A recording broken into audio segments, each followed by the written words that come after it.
राधे राधे, जय श्री कृष्णा। जय हो माँ दुर्गा की जय।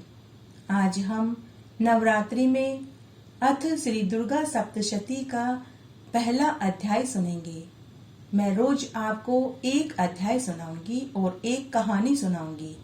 प्रथम चरित्र के ब्रह्मा ऋषि, महाकाली देवता, गायत्री छंद, नंदा शक्ति, रक्तदंती का बीज, अग्नि तत्व और ऋग्वेद स्वरूप हैं। श्री महाकाली देवता की प्रसन्नता के लिए प्रथम चरित्र के जप में विनियोग किया जाता है। भगवान विष्णु के सो जाने पर मधु और केटव को मारने के लिए कमल जन्मा ब्रह्मा जी ने जिनका स्तवन किया था, उन महाकाली देवी का मैं सेवन करता हूँ। वे अपने 10 हाथों में खड़क, चक्र, गदा, बाण, धनुष, परिध, शूल, भूषुंडी, मस्तक, शंख धारण करती हैं। उनके 3 नेत्र हैं। वे समस्त अंगों में दिव्य आभूषणों से विभूषित हैं। उनके शरीर की कांति नीलमणि के समान है तथा वे 10 मुख और 10 पैरों से युक्त हैं। मार्कंडेय जी बोले कि सूर्य के पुत्र सांवर्णी जो 8वें मनु कहे जाते हैं, उनकी उत्पत्ति कथा को मैं तुम्हें विस्तार से कहता हूँ, तुम ध्यान से सुनो। सूर्य कुमार महाभाग सांवर्णी भगवती महामाया के अनुग्रह से जिस प्रकार मनवंतर के स्वामी हुए, वही प्रसंग तुम्हें आज सुना रहा हूँ। पूर्व काल की बात है। स्वरोचित मनवंतर में सुरथ नाम का एक राजा था, जो चैत्र वंश में उत्पन्न हुए थे। उनका समस्त भूमंडल पर अधिकार था। वे अपनी प्रजा का अपने औरस पुत्र की भांति धर्म पूर्वक पालन करते थे। तो भी उस समय कोल विध्वंसी नाम के क्षत्रिय उनके शत्रु हो गए। राजा सूरत की दंड नीति बड़ी प्रबल थी। उनका शत्रुओं के साथ संग्राम हुआ। यद्यपि कोल विध्वंसी संख्या में कम थे, तो भी राजा सूरत युद्ध में उनसे परास्त हो गए। तब वे युद्ध भूमि से अपने नगर को लौट आए और केवल अपने देश के राजा होकर रह गए। किंतु वहां भी उन प्रबल शत्रुओं ने उस समय महाभाग राजा सूरत पर आक्रमण कर दिया। राजा का बल क्षीण हो गया, इसलिए उनके दुष्ट, बलवान एवं दुरात्मा मंत्रियों ने वहां उनकी राजधानी में भी राजकीय सेना और खजाने को हथिया लिया। राजा सूरत का प्रभुत्व नष्ट हो चुका था, इसलिए वे शिकार खेलने के बहाने घोड़े पर सवार होकर वहां से अकेले ही घने जंगल में चले गए। वहां उन्होंने विप्रवर मेघा मुनि का आश्रम देखा, जहां कितने ही हिंसक जीव परम शांत भाव से रहते थे। मुनि के बहुत से शिष्य उस वन की शोभा बढ़ा रहे थे।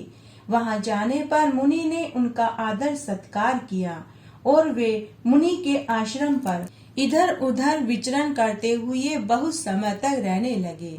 फिर ममता से आकृष्ट चित्त होकर वहां इस प्रकार चिंता करने लगे। पूर्व काल में मेरे पूर्वजों ने जिसका पालन किया था, वही नगर आज मुझसे रहित है। पता नहीं मेरे दुराचारी भृत्यगण उसकी धर्म पूर्वक रक्षा करते भी हैं या नहीं। जो सदा मद की वर्षा करने वाला और शूरवीर था, वह मेरा प्रधान हाथी अब शत्रुओं के अधीन होकर न जाने किन भोगों को भोगता होगा। जो लोग मेरी कृपा, धन और भोजन पाने से सदा मेरे आगे पीछे घूमते थे, वे निश्चय ही अब दूसरे राजाओं का अनुसरण करते होंगे। उन अपव्ययी लोगों के द्वारा सदा खर्च होते रहने के कारण अत्यंत कष्ट से जमा किया हुआ मेरा वह सारा खजाना खाली हो जाएगा। इस तरह की बातें राजा सूरत निरंतर सोचते रहते थे। एक दिन उन्होंने वहां विप्रवर मेघा के आश्रम के निकट एक वेश्या को देखा और उससे पूछा कि भाई, तुम कौन हो? यहाँ तुम्हारे आने का क्या प्रयोजन है? तुम मुझे शोकग्रस्त दिखाई दे रहे हो। राजा सूरत के इस प्रकार प्रेम पूर्वक पूछने पर वेश्या ने विनीत भाव से प्रणाम करके कहा। वेश्या बोला कि हे राजन, मैं धनियों के कुल में उत्पन्न हुआ एक वेश्या हूँ। मेरा नाम समाधि है। मेरे दुष्ट स्त्री और पुत्रों ने धन के लोभ से मुझे घर से निकाल दिया है। मैं इस समय धन, स्त्री और पुत्रों से वंचित हूँ। मेरे विश्वसनीय बंधुओं ने मेरा ही धन लेकर मुझे घर से निकाल दिया, इसलिए दुखी होकर मैं वन में चला आया हूँ।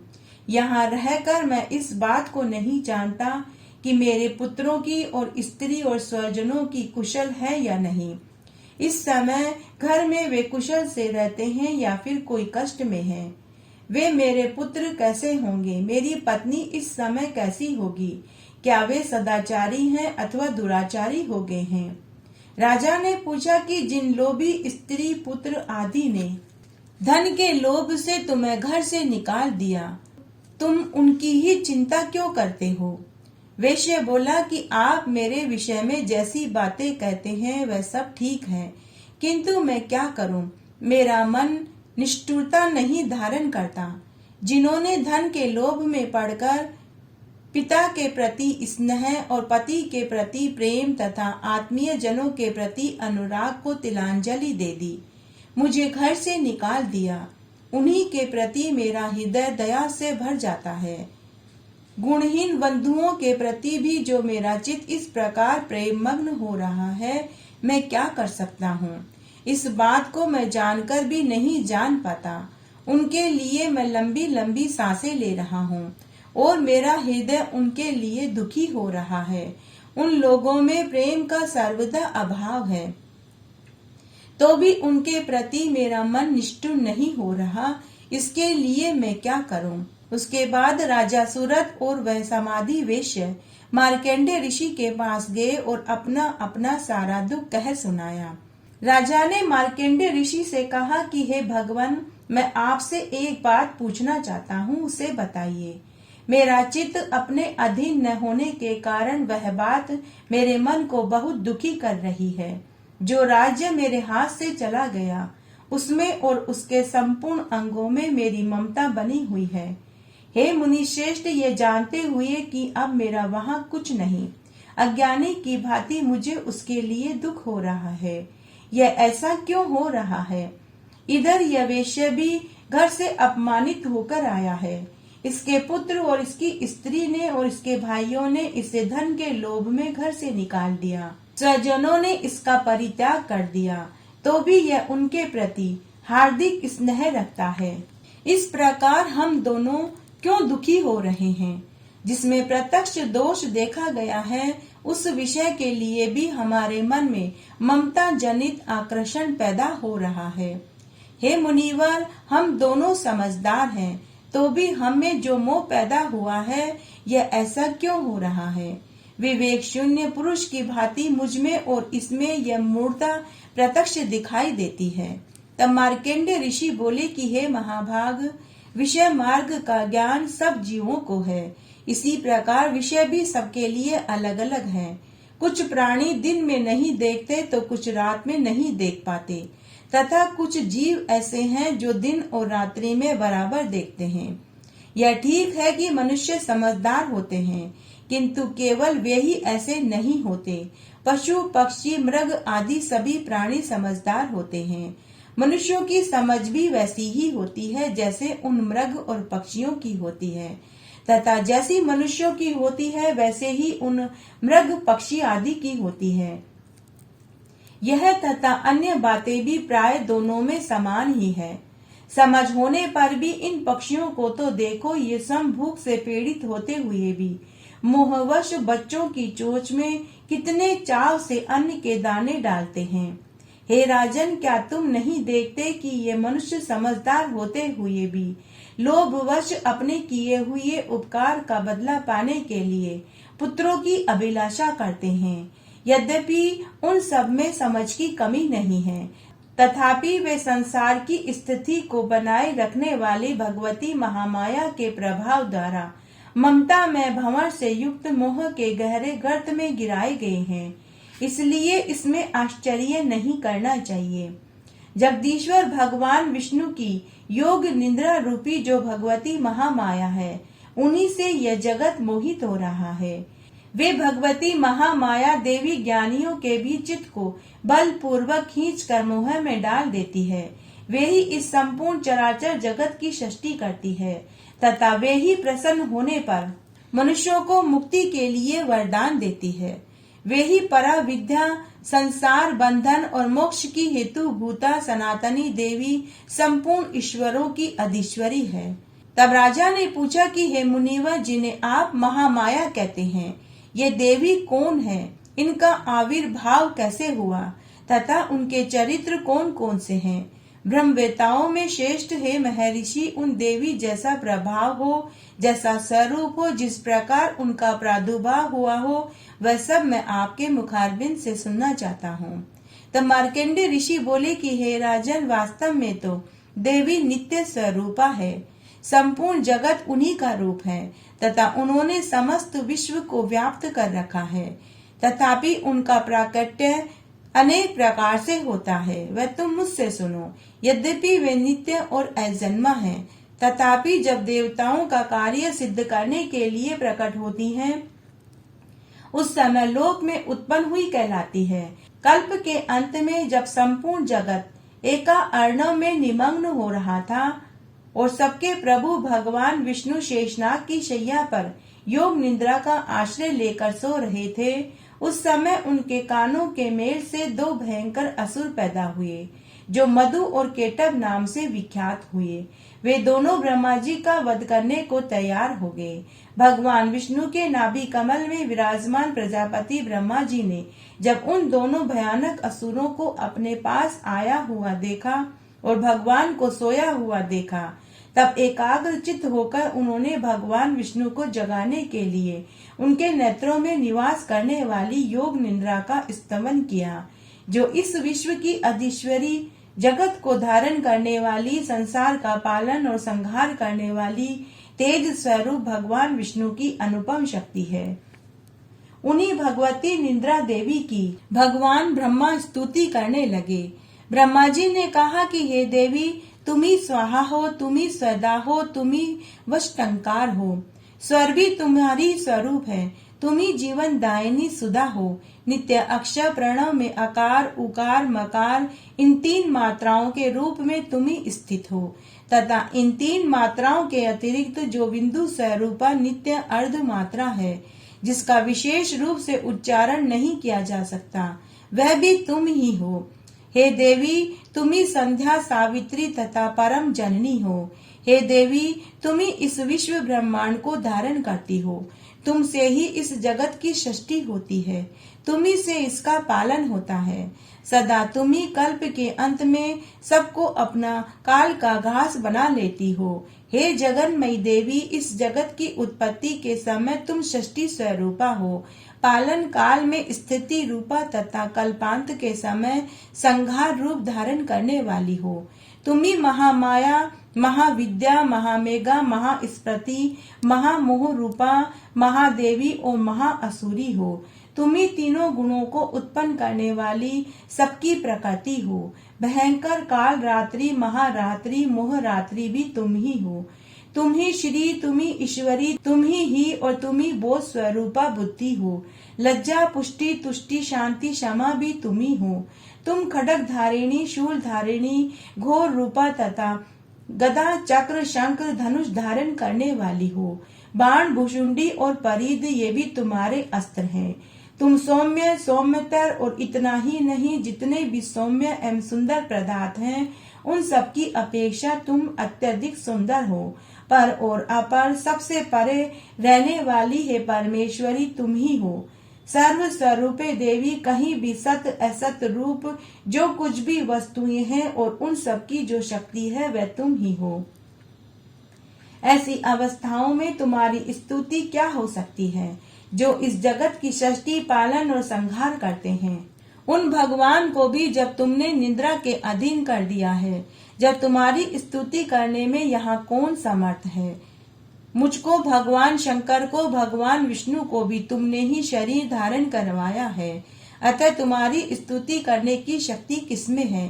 हे देवी, तुम तो अपने इन उदर प्रभावों से ही प्रशंसित हो। ये जो दोनों दुर्गश असुर मधु और केटव हैं, इनको मोह में डाल दो और जगदीश्वर भगवान विष्णु को जगा दो। साथ ही इनके भीतर इन दोनों महान असुरों को मार डालने की बुद्धि उत्पन्न कर दो।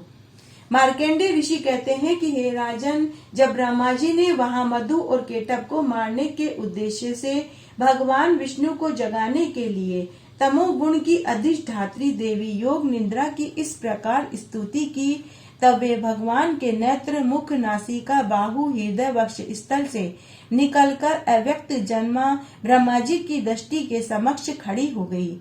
योग निद्रा से मुक्त होने पर जगत के स्वामी भगवान जनार्दन उस एका अर्णव के जल में शेषनाग की शैया से जाग उठे। फिर उन्होंने दोनों असुरों को देखा। वे दुरात्मा मधु केटभ अत्यंत बलवान तथा पराक्रमी थे और क्रोध से लाल लाल आंखें किए ब्रह्मा जी को खा जाने के लिए उद्यत हो रहे थे। तब भगवान श्री हरि ने उठकर उन दोनों के साथ 5000 वर्ष तक बाहु युद्ध किया। वे दोनों भी अत्यंत बल के कारण उन्मुक्त थे। इधर महामाया ने उन्हें मोह में डाल रखा था, इसलिए वे भगवान विष्णु से कहने लगे कि हम तुम्हारी उदारता से संतुष्ट हैं, तुम हम लोगों से कोई वरदान मांगो। तब भगवान बोले कि यदि तुम दोनों मुझ पर प्रसन्न हो तो मैं ये वरदान मांगता हूँ कि तुम दोनों मेरे हाथ से मारे जाओ। बस इतना ही मुझे वरदान चाहिए, यहाँ दूसरे किसी और वर से क्या लेना देना है। मार्कंडेय ऋषि कहते हैं कि इस प्रकार धोखे में आ जाने पर जब संपूर्ण जगत में जल ही जल देखा, तब कमल नयन भगवान ने कहा कि जहाँ पृथ्वी जल में डूबी हुई न हो, जहाँ सूखा स्थान हो, वहीं हमारा वध करना। मार्कंडेय ऋषि कहते हैं कि तब तथास्तु कहकर शंख चक्र गदा धारण करने वाले भगवान ने उन दोनों के मस्तक पर अपनी जांग रखकर चक्र से काट डाला। इस प्रकार ये देवी महामाया ब्रह्मा जी की स्तुति करने पर संप्रकट हुई थी। अब पुनः तुमसे उनके प्रभाव का वर्णन कहता हूँ, तुम ध्यान से सुनो।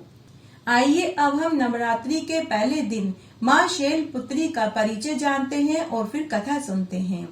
वंदे वांछित लाभाया चंद्र अर्ध कृत शेखराम वृक्षारूढ़ाम शूलधराम शैलपुत्री यशस्विनी। माँ दुर्गा अपने पहले स्वरूप में शैलपुत्री के नाम से कही गई है। पर्वतराज हिमालय की पुत्री के रूप में उनका जन्म हुआ था, इसलिए इनका नाम शैलपुत्री पड़ा। वृषभ स्थिता माताजी के दाहिने हाथ में त्रिशूल और बाएं हाथ में कमल पुष्प सुशोभित होता है। यह नव दुर्गा की प्रथम देवी है। नव दुर्गाओं में प्रथम शैलपुत्री दुर्गा का महत्व और शक्तियां अनंत हैं। नवरात्रि पूजन में पहले दिन इन्हीं की पूजा और उपासना की जाती है। प्रथम दिन की उपासना में योगी अपने मन को मूलाधार चक्र में स्थित करते हैं। यहीं से इनकी योग साधना शुरू होती है। नव दुर्गा प्रार्थना। जय जयकार करो माता की, आओ शरण भवानी की, एक बार सब प्रेम से बोलो जय दुर्गे महारानी की। पहली देवी शैलपुत्री है, किए बेल पर असवारी, अर्धचंद्र माथे पर सोए सुंदर रूप मनोहारी।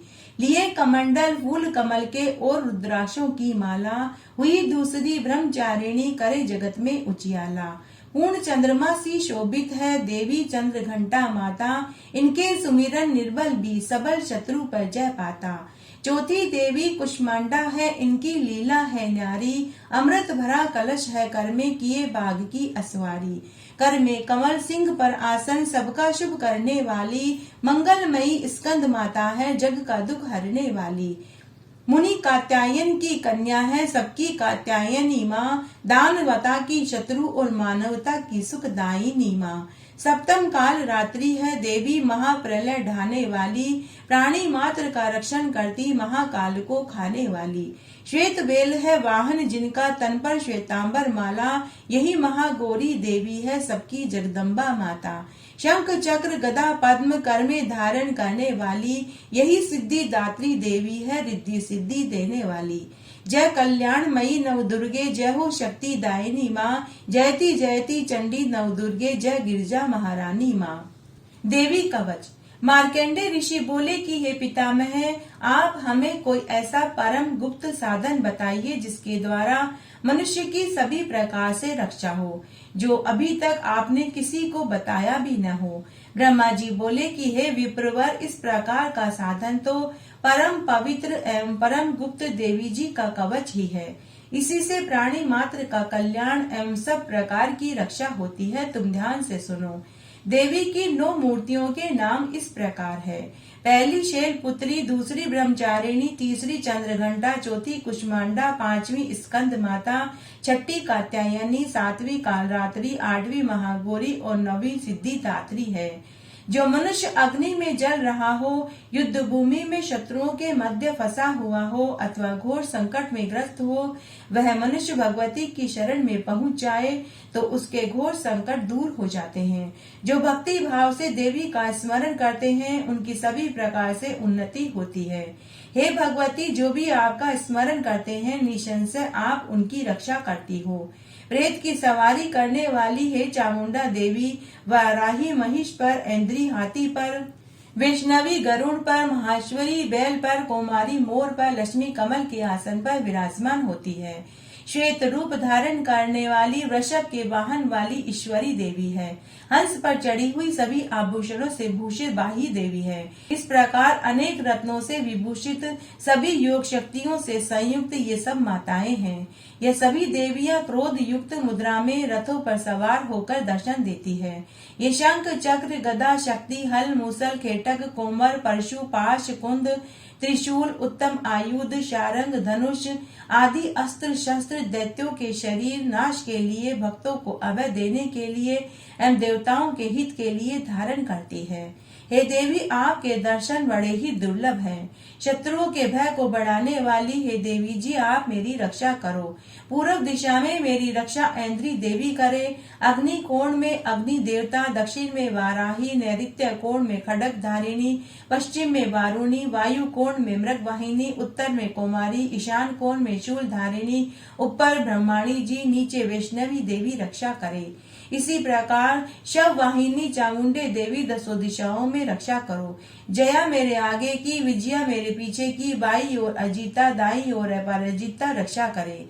उद्योतिनी मेरी शिखा की, उमा मेरे मस्तक पर विराज कर, भवों की यशस्विनी, भवों के मध्य में त्रिनेत्रा, नासिकाओं की यमघंटा देवी, नेत्रों के मध्य में त्रिनेत्रा, नासिकाओं की यमघंटा देवी, नेत्रों के मध्य में शंखनी, कानों की द्वारवासिनी, कपोलों की कालिका, कानों की मूल देश की शाकरी देवी रक्षा करे। नासिका की सुगंधा, ऊपर के होठ की चर्चिका, नीचे के होठ की अमृतकला एवं जीवा की सरस्वती देवी रक्षा करे। दांतों की कौमारी, कंठ की चंडिका, गले की चित्र घंटा, तालु प्रदेश की महामाया रक्षा करे। चिंबुक की कामाक्षी, वाणी की सर्व मंगला, ग्रीवा की भद्रकाली, पृष्ठ अस्थियों की धनुर्धरी रक्षा करे। कंठ से बाहरी भागों की नीलग्रीवा, कंठ नालिका की नलकुबरी, दोनों कंधों की खगिनी एवं मेरे भुजाओं की व्रजधारिणी रक्षा करे। दोनों हाथों की दंडिनी, अंगुलियों की अंबिका, नाखूनों की शूलेश्वरी, कुशी की कुलेश्वरी रक्षा करे। हृदय की ललिता देवी, उदर की शूल धारिणी रक्षा करे। स्तनों की मद देवी, मन की शोक विनाशनी, नाभि की कामिनी, गुप्त इंद्रियों की गुहेश्वरी, लिंग की पूत कामिनी, गुदा की महिष वाहिनी रक्षा करे। कटी की भगवती, घुटनों की विंध्यवासिनी, जंगाओं की महाबली देवी रक्षा करे। गुल्फों की नार सिंगी, पांव के तलुओं की तेजसी, उंगलियों की श्रीधरी देवी और तलुओं की पर्वतवासिनी रक्षा करे। नाखूनों की दृष्टा कराली, केशों की ऊर्ध्व केशनी, रोम छिद्रों की कौमारी, त्वचा की वागीश्वरी रक्षा करे। रक्त मज्जा वसा मांस अस्थियां एवं मेदे की पार्वती, अंतड़ियों की कालरात्रि, पित्त की मुकुटेश्वरी रक्षा करे। पद्म कोश की पद्मावती, कफ की चूड़ामणि, नाखूनों के तेज की ज्वालामुखी, सभी संधियों की अवेद्या देवी रक्षा करे। हे ब्रह्माणी, आप मेरे वीर्य की रक्षा करे। छाया की छत्तेश्वरी और मन बुद्धि अहंकार की धर्म धारिणी रक्षा करे। प्राणों की कल्याण शोभना और शब्द स्पर्श रूप रस गंध, इन 5 इंद्रियों की योगिनी, सत्व तज तम की नारायणी रक्षा करे। आयु की वाराही, धर्म की वैष्णवी, यश एवं कीर्ति की लक्ष्मी, धन विद्या की चक्रिणी देवी रक्षा करे। इंद्राणी मेरे गोत्र की, चंडिका मेरे पशुओं की, महालक्ष्मी मेरे पुत्रों की, भैरवी भार्या की रक्षा करे। मेरे पथ की सुपथा, मार्ग की क्षेमंकरी, राजा के दरबार में महालक्ष्मी एवं सभी दिशाओं में स्थिर होकर विजया मेरी रक्षा करे। और जो भी स्थान कवच में नहीं आए हैं और जो आरक्षित है, उन स्थानों की पाप नाशिनी जयंती देवी रक्षा करे। मनुष्य आदि अपना अमंगल चाहता है तो एक कदम भी बिना कवच के कहीं न जावे। कवच से नित्य रक्षित मनुष्य जहाँ जहाँ भी जाता है, उसे धन लाभ सभी कामनाओं की सिद्धि प्राप्त होती है। पृथ्वी पर उस पुरुष को ऐश्वर्य और अतुल संपत्ति की प्राप्ति होती है। वह मनुष्य निर्भय हो जाता है, युद्ध भूमि में कोई भी उसे जीत नहीं सकता। त्रिलोक भर में उसकी पूजा होती है। यह देवी कवच देवताओं को भी दुर्लभ है। इसको अत्यंत श्रद्धा के साथ सावधान होकर तीनों संध्याओं में नित्य पढ़ना चाहिए, तो उसे देवी कला प्राप्त होती है। कोई भी उसे तीनों लोकों में पराजित नहीं कर सकता। उसे अकाल मृत्यु का भय नहीं सताता। वह 100 वर्ष से भी अधिक आयु पाता है। यह कवच उसका तेज, यश, कीर्ति बढ़ा देता है।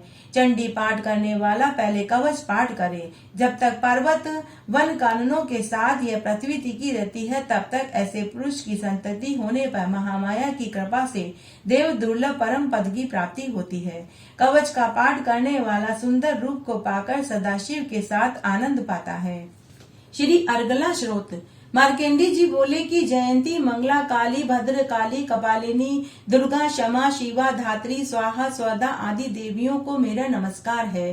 हे चामुंडे देवी, समस्त प्राणियों के दुख निवारण करने वाली आपकी जय हो। सर्वव्यापक देवी कालरात्रि आपकी सदा ही जय हो। मधु तथा केटव दैत्यों का दलन करने वाली, ब्रह्मा जी को वर देने वाली आपको नमस्कार है।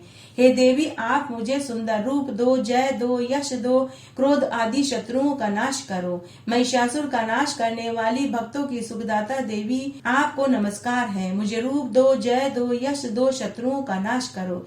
हे रक्त बीज का वध करने वाली देवी, चंड मूंड असुरों का विनाश करने वाली माता, मुझे सुंदर रूप दो, जय दो, यश दो, शत्रुओं का वध करो। हे पाप नाशक चंडिके, जो सर्वदा भक्ति पूर्वक आके चरणों में मस्तक झुकाते हैं, उन्हें रूप दो, जय दो, यश दो, शत्रुओं का नाश करो। सभी व्याधियों का नाश करने वाली हे चंडिके, जो आपकी भक्ति पूर्वक स्तुति करते हैं, उन्हें रूप दो, जय दो, यश दो, शत्रुओं का नाश करो। हे देवी जी, आप मुझे सौभाग्य, आरोग्य और परम सुख दो। रूप दो, जय दो, शत्रुओं का विध्वंस करो। मेरा कल्याण कीजिए, उत्तम धन संपत्ति दीजिए। रूप दो, जय दो, यश दो, शत्रुओं का नाश करो। हे माता, आपके चरणों पर देवता दैत्य दोनों ही अपने मुकुट की मणियां घिसते रहते हैं। हे मातेश्वरी, अपने भक्त को विद्यावान, यशवान, लक्ष्मीवान करो। बड़े बड़े अभिमानी दैत्य के अभिमान चूर्ण करने वाली हे चंडिके, मैं आपको प्रणाम करता हूँ। हे 4 भुजाओं वाली माता, हे चतुर्मुख ब्रह्मा जी, आपकी स्तुति करता हूँ। हे परमेश्वरी, रूप दो, जय दो, यश दो, वैरियों का विध्वंस करो। श्री पार्वती जी के पति महादेव जी से स्तुत्य हे परमेश्वरी, रूप दो, जय दो, यश दो, शत्रुओं का नाश करो। हे देवी, आप तो कठोर भुजदंड रखने वाले दैत्यों का भी घमंड नाश कर देती हो। हे अंबिके, आप अपने भक्तों के लिए अपार आनंद में वृद्धि करती हो। मुझे रूप दो, जय दो, यश दो, शत्रुओं का नाश करो। हे मातेश्वरी जी, आप मुझे वह पत्नी प्रदान करें जो मेरी इच्छाओं के अनुकूल हो। इस भयानक संसार रूपी समुद्र से मुझे तारने वाली हो, उत्तम कुल में उत्पन्न हुई हो। जो पुरुष इस अर्गला सोत का पाठ करके किलक का पाठ करता है, वह सप्तशती के पाठ जप से मिलने वाले वर और श्रेष्ठ संपदा के फल को प्राप्त कर लेता है। श्री किलक स्रोत। ओम, मैं उन भगवान सदाशिव को नमस्कार करता हूँ जिनके 3 दिव्य नेत्र हैं, जिनका शरीर विशुद्ध ज्ञान स्वरूप है, जो मोक्ष प्राप्ति के लिए है। अर्धचंद्रमा जिनके मस्तक पर शोभायमान है। श्री मार्केंडे ऋषि बोले कि मंत्रों के शाप एवं उत्कीलन आदि को समझकर पाठ करने वाला पुरुष मोक्ष को पा लेता है, अतः इसका ज्ञान होना आवश्यक है। तब उच्चतन आदि वस्तुएं इसी स्रोत द्वारा पाठ करके सिद्ध होती है, और जो इस स्रोत का पाठ करके सप्तशती के पाठ मात्र से स्तुति करते हैं, उन्हें देवी जी सिद्ध हो जाती है। उच्चतन आदि प्रयोगों से उन पुरुषों को मंत्र, औषधि आदि किसी अन्य साधन की आवश्यकता नहीं पड़ती। बिना जप के भी सभी उच्चाटन आदि सिद्ध हो जाते हैं। क्या समस्त उच्चाटन आदि इसी से सिद्ध हो जाते हैं? इस प्रकार की लोगों में शंका है। तब उस शंका के निवारण के लिए सदाशिव ने लोगों को बुलाकर आज्ञा दी कि यह सब सिद्धियां देने वाला शुद्ध स्रोत है, कि यह किला स्रोत सब सिद्धियों को देने वाला है। इस चंडिका स्रोत को भगवान सदाशिव ने गुप्त करा था। इस स्रोत के पाठ द्वारा प्राप्त होने वाला पुण्य कभी समाप्त नहीं होता। साधक सभी प्रकार का क्षेम प्राप्त कर लेता है, इसमें कोई संदेह नहीं है। कृष्ण पक्ष की चतुर्दशी अतः अष्टमी के दिन एकाग्र होकर अपना सब कुछ भगवती को अर्पण करता है और फिर प्रसाद रूपेण ग्रहण कर लेता है। उससे भगवती प्रसन्न हो जाती है। इस रूप के कीलक द्वारा महादेव जी ने भी इसे कीलन कर दिया। जो इसके द्वारा सप्तशती का निष्कीलन उनके स्पष्ट होकर नित्य पाठ करता है वह सिद्ध हो जाता है। जो देवी जी का गण एवं गंधर्व होता है वह कहीं भी घूम रहा हो उसे कोई भय नहीं सताता, न उसकी अकाल मृत्यु होती है। देहांत होने पर उसे मोक्ष की प्राप्ति हो जाती है। इसलिए इस कीलक स्रोत को समझकर उसका उत्कीलन करके पाठ करना चाहिए। जो इस प्रकार नहीं करता उसका नाश हो जाता है। तभी तो बुद्धिमान लोग इसे समझकर ही उत्कीलन से संपन्न स्रोत का पाठ आरंभ करते हैं। जो कुछ भी रमणियों में सौंदर्य, सौभाग्य आदि दिखाई देते हैं, ये सब के सब श्रीदेवी की कृपा के फल हैं। इसी कारण इस शुभ स्रोत का जप सदा करते रहना चाहिए। इस स्रोत के मंद स्वर में पाठ करने से थोड़ा फल मिलता है, उच्च स्वर में पाठ करने से सभी सिद्धियां प्राप्त हो जाती है। अतः उच्च स्वर में पाठ करना चाहिए। जिस भगवती की कृपा द्वारा सौभाग्य, आरोग्य, संपत्तियां, शत्रुनाश और परम मोक्ष की प्राप्ति होती है, उस जगत की माता की स्तुति करनी चाहिए। रात्रि सूक्त। महत्व आदि रूप व्यापक इंद्रियों से सब देशों में समस्त वस्तुओं को प्रकाशित करने वाली ये रात्रि रूपा देवी अपने उत्पन्न किए हुए जगत के जीवों के शुभाशुभ कर्मों को विशेष रूप से देखती है। उनके अनुरूप फल की व्यवस्था करने के लिए समस्त विभूतियों को धारण करती है। ये देवी अमर है। संपूर्ण विश्व को नीचे फैलने वाली लता आदि को तथा ऊपर बढ़ने वाली लता को भी व्याप्त करके स्थित रहती है। इतना ही नहीं, ये ज्ञानमयी ज्योति से जीवों के अज्ञान और अंधकार का नाश करती है। पराचित शक्ति रूप रात्रि देवी आकर अपनी बहन ब्रह्म विद्यामयी उषा देवी को प्रकट करती है, जिससे अविद्यामय अंधकार स्वतः नष्ट हो जाता है। वे रात्रि देवी इस समय मुझ पर प्रसन्न हो, जिनके आने पर हम लोग अपने घरों में सुख से सोते हैं। ठीक वैसे ही जैसे रात्रि के समय पक्षी वृक्षों पर बनाए हुए अपने घोंसलों में सुख पूर्वक शयन करते हैं, उस करुणामयी रात्रि देवी के अंक में संपूर्ण ग्रामवासी मनुष्य, पैरों में चलने वाले गाय, घोड़े, पशु, पंखों में उड़ने वाले पक्षी एवं पतंग आदि किसी प्रयोजन से यात्रा करने वाले पथिक, बाज आदि भी सुख पूर्वक सोते हैं। हे रात्रिमयी चित्त शक्ति, तुम कृपा करके वासनामयी वक्री तथा पापमयी वक्र को हमसे अलग करो। काम आदि तस्कर समुदाय को दूर हटाओ, तदनंतर हमारे लिए सुख पूर्वक तरने योग्य हो जाओ। हे मोक्षदायिनी, हे कल्याणकारिणी बन जाओ। हे उषा, हे रात्रि की अधिष्ठाती देवी, सब ओर फैला हुआ वह अज्ञान काला अंधकार मेरे निकट न आए। तुम इसे ऋण की भांति दूर करो। जैसे धन देकर अपने भक्तों के ऋण दूर करती हो, उसी प्रकार ज्ञान देकर इस अज्ञान को भी हटा दो। हे रात्रि देवी, तुम दूध देने वाली गाय के समान हो। मैं तुम्हारे समीप आकर स्तुति आदि से तुम्हें अपने अनुकूल करता हूँ। परम व्योम स्वरूप परमात्मा की पुत्री, तुम्हारी कृपा से मैं काम आदि शत्रुओं को जीत चुका हूँ। तुम स्तोम की भांति मेरे इस भविष्य को भी ग्रहण करो। इस तरह आज हमने नवरात्रि के पहले दिन श्री दुर्गा सप्तशती का पहला अध्याय और पहली कथा सुनी। आशा करती हूँ यह आपको जरूर पसंद आएगा। मेरे साथ बने रहने के लिए आपका धन्यवाद। आगे आने वाली कथा कहानी के लिए भी आप इसी तरह मेरे साथ बने रहें। धन्यवाद।